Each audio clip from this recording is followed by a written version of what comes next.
Hello guys. December മാസം എന്ന് പറയുമ്പോൾ ആഘോഷങ്ങളും ക്രിസ്മസും ഒത്തുചേരലുകളും ആണ് നമ്മുടെ ഓർമ്മയിലേക്ക് വരുന്നത്.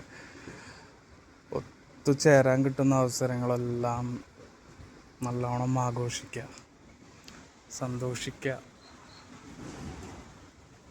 നമുക്ക് സന്തോഷം പങ്കിടാൻ കിട്ടുന്ന അവസരങ്ങളാണിത് അല്ലേ? മറ്റുള്ളവരായിട്ട് ഇങ്ങനെ നല്ല ഹാപ്പി മൂമെൻറ്റ്സ് അതിനുവേണ്ടി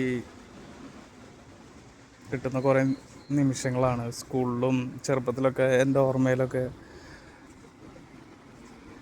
ഡിസംബർ എന്ന് പറയുമ്പോൾ ക്രിസ്മസും പിന്നെ ഈ കാണുന്ന കുറേ ലൈറ്റുകളും, പിന്നെ അതിൻ്റെ കൂടെ നമ്മുടെ ഫാമിലി മെമ്പേഴ്സും കസിൻസും ഫ്രണ്ട്സും എല്ലാവരും കൂടി ഒത്തുചേരാൻ കിട്ടുന്ന ഒരു നിമിഷം, ഒരു wonderful memories every year we get. ഒരു സന്തോഷം, ഒരു മെമ്മറി ജീവിതത്തിൽ നമുക്ക് സ്വത്തായിട്ട് അല്ലെങ്കിൽ സമ്പാദ്യമായിട്ട് കിട്ടുന്ന കുറേ നിമിഷങ്ങളാണിത്. അതെല്ലാം ഹൃദയത്തിൽ ചേർത്ത് വയ്ക്കുക.